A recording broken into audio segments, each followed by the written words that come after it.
So the movie Don't Worry Darling is stirring up some drama behind the scenes. Director Olivia Wilde posed on the red carpet with the cast, including her boyfriend Harry Styles, at the Venice Film Festival this weekend. Now, during a press event, Olivia downplayed the alleged feud between her and her co-star Florence Pugh as, quote, tabloid gossip. But everyone is talking about Harry Styles and whether he spat on co-star Chris Pine.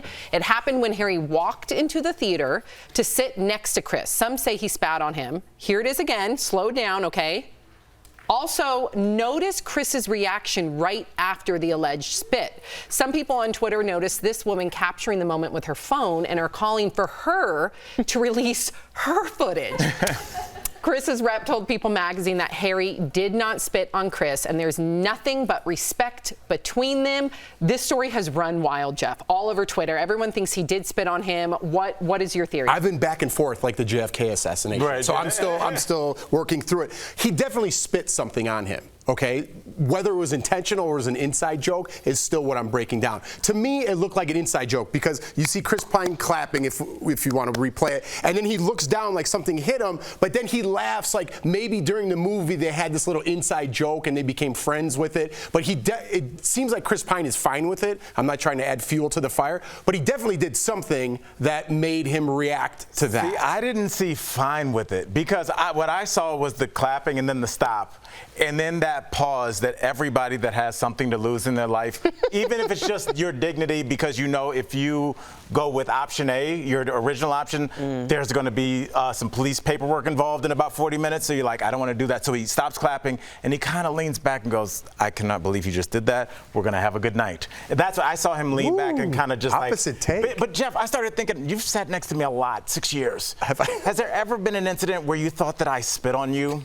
That's true, but it might be something weird, like we could look at each other and know what you know what I mean? So it might be something weird like that that doesn't involve spitting, but it's weird. I'm with you on that. This was an accident, Erica. Like maybe he was chewing sunflower seeds and he wanted to get rid of the shell. Right before he shut the door on the pickup truck and rolled out? Like sunflower seeds, wow. Sam? You say chewing tobacco? Like what if it was just an accident, Erica? It just didn't come across. Something happened. Yeah. And I don't like I'd like to go back to don't pour water on my leg and tell me it's raining, okay? Something literally happened. happening in this case. Yeah. Yes. So the idea that if it were an inside joke, why not just be like, hey, there's a lot that goes on behind the scenes. Like when people look at our body language or whatever, they'll be like, oh, well, they're definitely mad at each other. But really, it could be something totally different because we know each other that well. So I think something happened. They should have just said, like, they really, they're friends. Something happened. It was an inside joke between the two of them. Nothing happened at all. You don't believe the PR spin? No, I don't.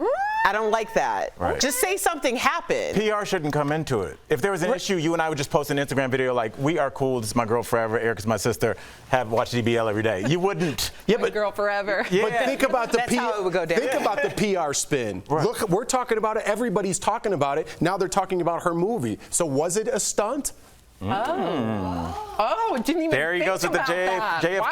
Yeah, there wasn't enough drama happening behind the scenes with this. I don't know if it would have made our top 5. I mean, there was being served while she was talking about the movie by her ex-husband, and then the whole conspiracy that there's something going on between her and Florence.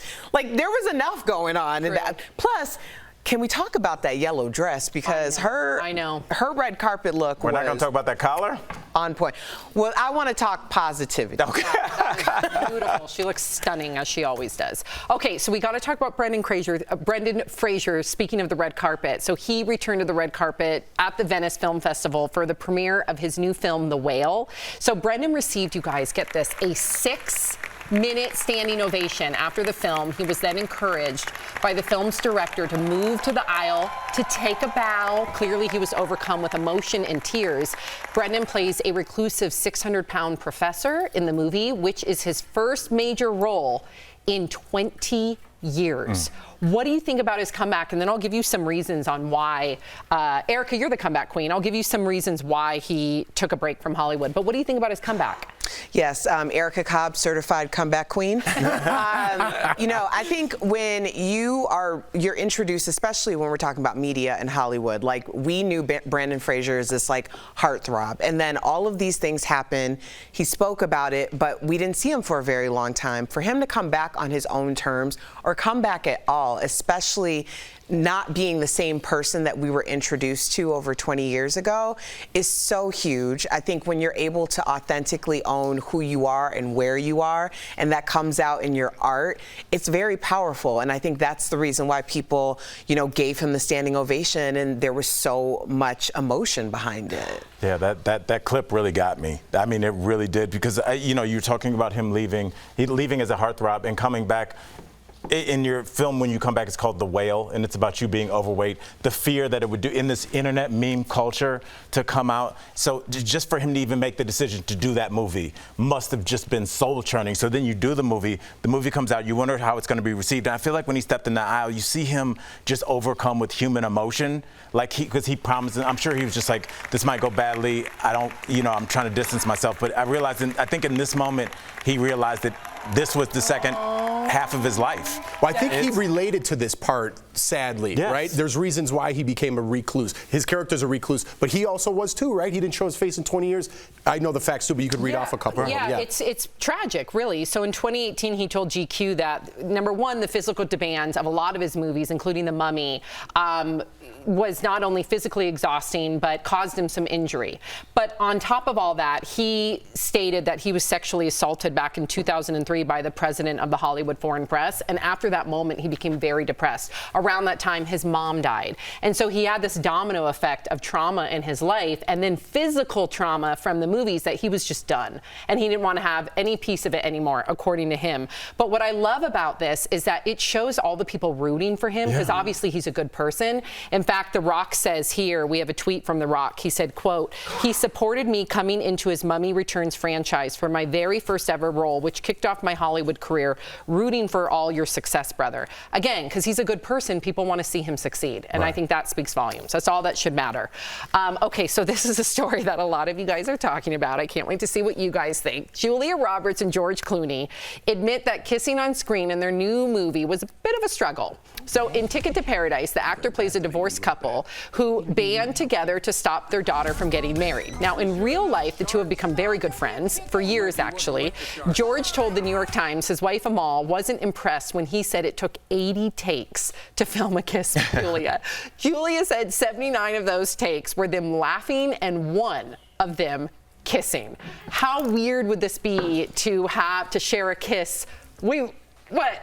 Well, like, I was just thinking, you two, like, how would you feel? That would be weird. Okay, what about you two? Yeah. Listen, No, because we were talking earlier, and they got super uncomfortable when I mentioned them too. Uncomfortable. It's so uncomfortable. Yeah. First of all, I am so bad with it that people will be like, "Yeah, so your hot co-host talking about Jeff or Al," and I'm like, "Who?" I'm like, "Oh yeah." I can see that, yeah, because I don't see it, but I see it, but I don't see it, because that's weird. Yeah. Like, it's just weird. No, I totally get what you're saying, because we're like family, you know what I mean? So you don't think about making out with your sister, you know what I mean? So it's like thinking that and having to do that for like a movie. A movie's one thing, right? Like if you don't know the person, it's fine, but it's like. Well, you have experience on movies. But I don't mind it if I don't know the person, but like I feel like more comfortable kissing you than I would like them. I don't know why. I'd rather kiss Erica than you two. I don't know why that is. But it's so weird. And first of all, I know your husband, so I'm just like thinking, Anthony's gonna kill me. I'm sorry, Anthony, this is my sister. You know, like there would be so many things going on. And I think, you know, Jeff, you've acted and had to kiss people, but at least there's no backstory. When you say we're family and brother and sister, we all moved here not knowing anybody, so we did restaurants. Hey, where's the best place to go to get a haircut? Like we communed here for years. Like the same dentist. Yes, like it's very weird. It's very codependent. I'm here for it. Really quickly, I'm just curious. Before you do a kissing scene, is it nerve-wracking? I'm more worried about my lines. You know what I mean? So like the kiss is secondary, especially if you don't know them too. But it's not even the kiss, it's the weird things around the kiss. So you do your line or whatever and then you're gonna kiss. But if it got like, I'm touching your cheek or your ear, or like your hands hold in like an awkward way, then I'm thinking about like, oh my God, my hand just touched her butt a little bit. Is that okay? You know, it's not even so much the kiss, it's the other actions involved. Absolutely. Yeah. That's so honest. Your recent movie, tell everybody. Your recent one. The Inheritance, the Great Inheritance? The Great Inheritance. Everybody. Yeah, I should know that, but it was like a year ago. The Great Inheritance. Yeah. One with the thorn in the rose thing. Oh, The greatest inheritance. It's not just great, it's the greatest. David, our stage manager, just corrected Jeff. Yes. Hey, but I do remember my lines with the thorn in the rose. You did. Yeah, the greatest inheritance. Yeah. Coming up. But not just the title. I didn't remember the title.